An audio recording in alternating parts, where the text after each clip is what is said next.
عياش يا أمه. وماذا تريد من أخيك يا أبا الحكم وهذا الشرر يتطاير من عينيه؟ لم يعد لي أخ منك بعد اليوم يا أمه. ولماذا يا بني؟ لماذا تتبرأ منه؟ ألأنه أخوك لأمك؟ بل لأنه صبأ وكفر بآلهتنا واتبع دين محمد. واللات والعزى لأقتلنه. تقتل أخاك وتعيرنا فيك العرب ويقولون قتل أبو الحكم أخاه لأمه عياش بن أبي ربيعة. أي عار أشد خزيا من أن يترك أخي ديننا، وأخي أنا بالذات العدو الأول لمحمد ودينه. خذه باللين والحكمة وأعده إلى صوابه، ولا تلطخ يدك بدم أخي. لأنكلن به وأعذبنه حتى يعود إلى عقله وآلهته، آلهة آبائه. إنه أخوك يا أبا الحكم، ارحم أخاك يا ولدي. يا سبحان الله، أيكون أخوك من أمك هو رأس الكفر أبا جهل، وتكون أنت فارسا من فرسان الإسلام يا أخي؟ إنه النور يا هشام. من كان يصدق أن تكون أنت ابن العاص بن وائل الذي لا يقل كرها للإسلام من أبي جهل؟ إنه النور الذي إذا جاء فلا ظلام. إنه محمد صلى الله عليه وسلم. أبو جهل يترصدك في كل مكان وينوي عذابك. وماذا يكون عذابه يا أخي في عذاب الله عز وجل إن تركت النور وعدت للظلمة؟ يا هشام، لن تقدر ظلمة على نور، لا أبو جهل ولا أمية بن خلف ولا العاص بن وائل ولا أحد. لقد ظهر الحق يا أخي. صدقت، هيا بنا ننهل من النور المحمدي. أشعر ونحن ذاهبان إلى رسول الله في دار الأرقم ابن أبي الأرقم بأننا ذاهبان إلى نبع الحياة الصافي، وأستشعر أن كل ما كان قبل ذلك هو موت لم يعرف الحياة قط. إذن هيا يا عياش إلى نبع الحياة الصافي صلى الله عليه وسلم.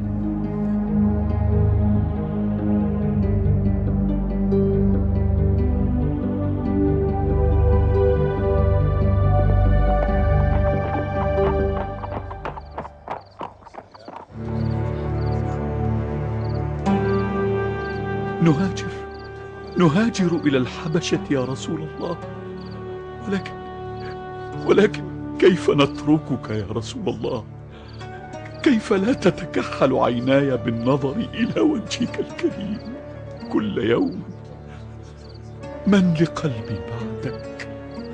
وكيف سيبقى قلبي حيا حين يقتله الشوق إليك؟ السمع والطاعة يا رسول الله. لا تبكي يا عياش، محنة وستنجلي، ونعود لننعم بالقرب من الحبيب المصطفى، فإنه يأمرنا بالحبشة لأن بها ملكا عادلا لا يظلم عنده أحد.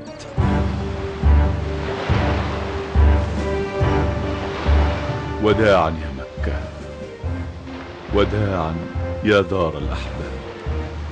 سنعود قريبا يا عياش، سنعود.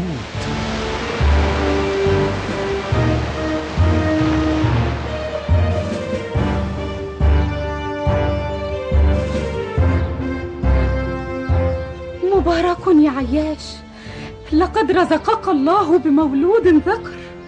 الحمد لله الذي رزقني به. وماذا ستسميه؟ سأسميه عبد الله. مبارك يا أبا عبد الله.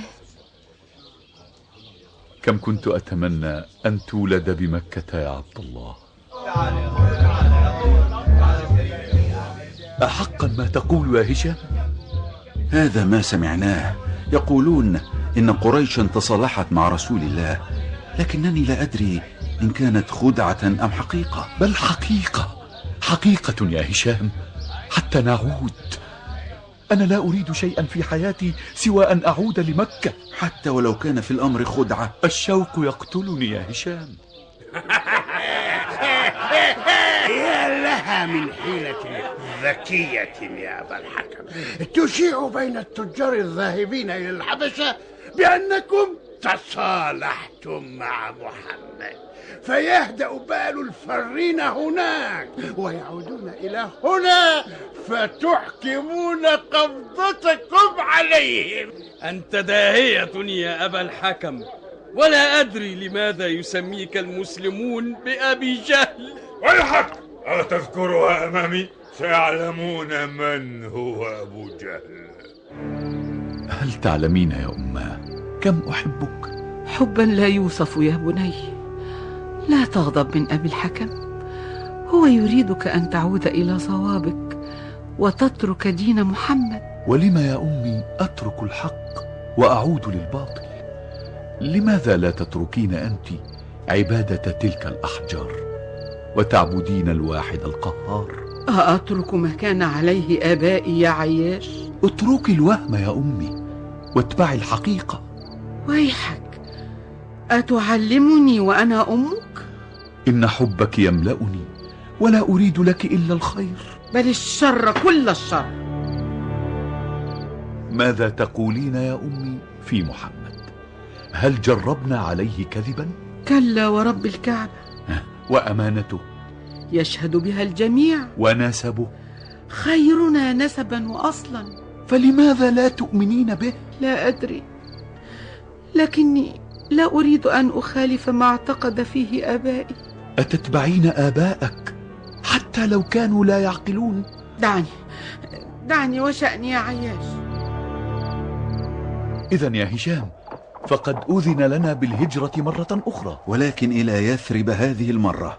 ومتى الموعد؟ غدا عند غدير بني غفار، سألتقي أنا وأنت وعمر بن الخطاب. صباحا؟ نعم.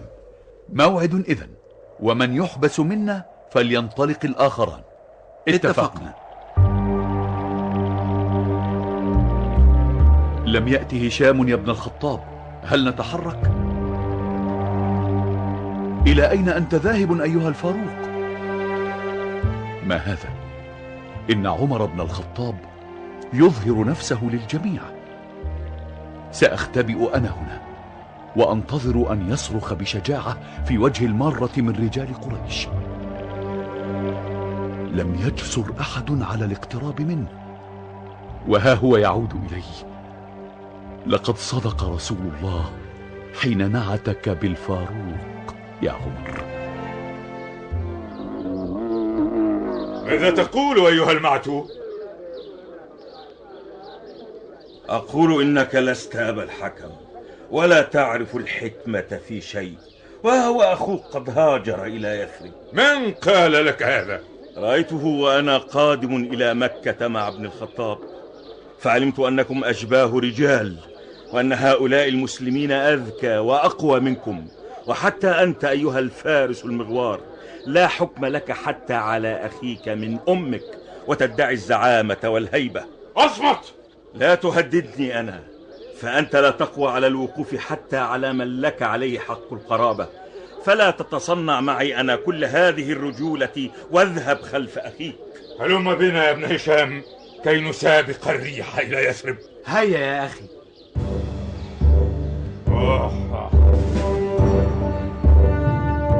يا عياش، انتظر يا عياش. ماذا تريد مني يا أبا جهل؟ لماذا فعلت ذلك يا أخي؟ لماذا خرجت خلسة من مكة؟ أكنت تخاف أحدا؟ ومن هذا الذي يستطيع أن ينال منك؟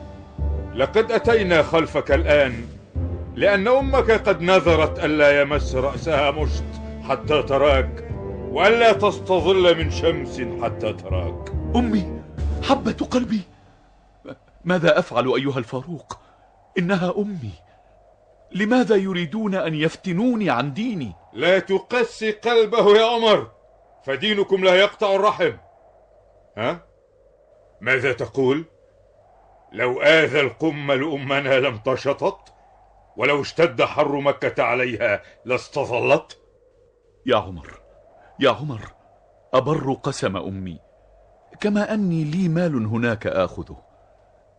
نعم يا عمر، أعلم أنك من أكثر قريش مالا. تريد أن تعطيني نصفه يا عمر؟ لا لا، دعني أعود لأرى أمي. نعم الابن البار لأمه أنت يا عياش.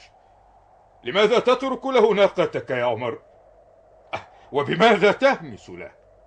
حسنا يا عمر، سآخذ ناقتك، ولو أحسست منهم خطرا سأنجو عليها، فهي سريعة. أستودعك الله أيها الفاروق، وسأعود سريعا إلى المدينة. هيا يا ابن أم، فأمك تنتظر.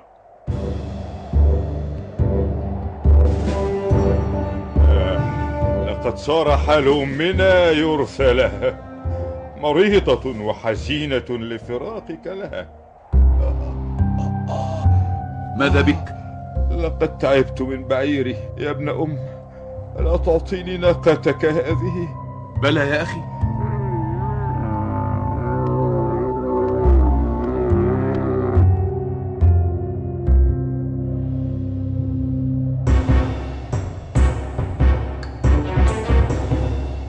يا أهل مكة، يا أهل مكة، هكذا فافعلوا بسفهائكم كما فعلنا بسفيهنا. يا أهل مكة، هكذا فافعلوا بسفهائكم كما فعلنا بسفيهنا. هل علمت من فينا القوي ومن الضعيف؟ ها قد وقعت في يد من لا يرحم. الله قادر، الله قادر على أن يرحمني ويعذبك.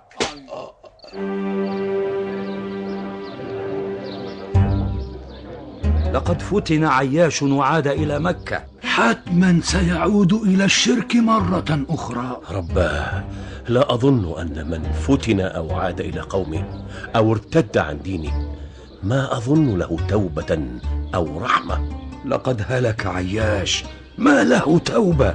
لا والله، لم يهلك، لقد نزل فيه وفي أمثاله قرآن كريم. أعوذ بالله من الشيطان الرجيم. بسم الله الرحمن الرحيم. قل يا عبادي الذين أسرفوا على أنفسهم لا تقنطوا من رحمة الله، إن الله يغفر الذنوب جميعا، إنه هو الغفور الرحيم. وأنيبوا إلى ربكم وأسلموا له من قبل أن يأتيكم العذاب ثم لا تنصرون.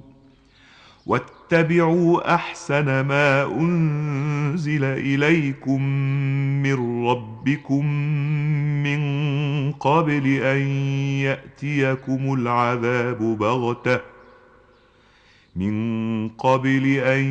يأتيكم العذاب بغتة وأنتم لا تشعرون. صدق الله العظيم.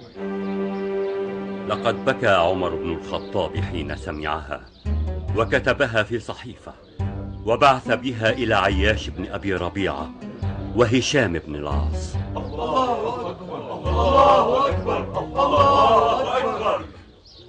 رسول الله صلى الله عليه وسلم يسأل: من لي بعياش بن أبي ربيعة وهشام بن العاص؟ أنا لها يا رسول الله. وفقك الله يا ولي. وفقك الله يا ولي.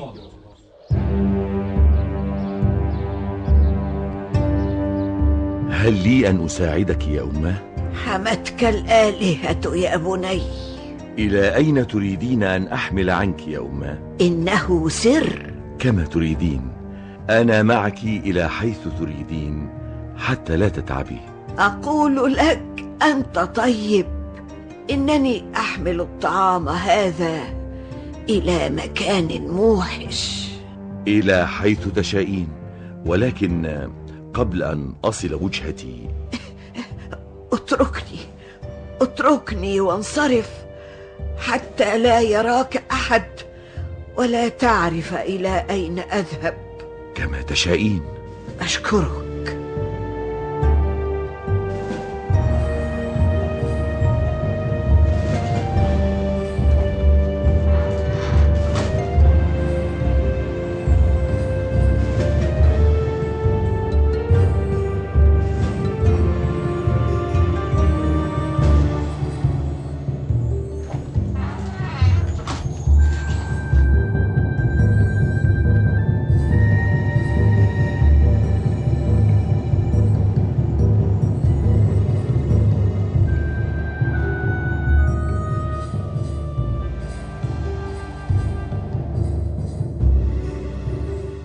الوليد، كيف جئت إلى هنا؟ رسول الله صلى الله عليه وسلم يقرئكما السلام وقال: من لي بعياش وهشام؟ فقلت له: أنا لها يا رسول الله، وها أنا هنا، وسآخذكما إلى الحبيب المصطفى، فأبشرا. اللهم صل على سيدنا محمد. هيا، فقد نزل فيكما قرآن كان للمسلمين جميعا شفاء ودواء. وكان عياش صحابيا جليلا، قاتل في بدر وأحد والخندق، فكان نموذجا للمسلم المجاهد باذلا نفسه في سبيل الله وحب الرسول. وكان في صلح الحديبية، فدخل في زمرة من رضي الله عنهم من المؤمنين، ونزلت الآية الكريمة في حقه وحقهم، فرحم الله سيدنا عياشا صحابيا جليلا وفارسا مسلما نبيلا. أعوذ بالله من الشيطان الرجيم. بسم الله الرحمن الرحيم. لقد رضي الله عن المؤمنين إذ يبايعونك تحت الشجرة فعلم ما في قلوبهم فأنزل السكينة عليهم وأثابهم فتحا قريبا ومغانم كثيرة يأخذونها وكان الله عزيزا حكيما. وعدكم الله مغانم كثيرة تأخذونها فعجل لكم هذه وكف أيدي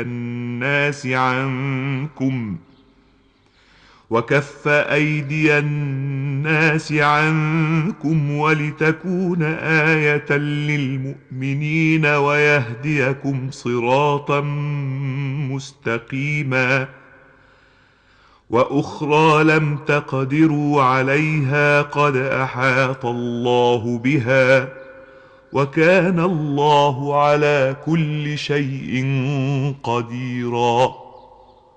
صدق الله العظيم.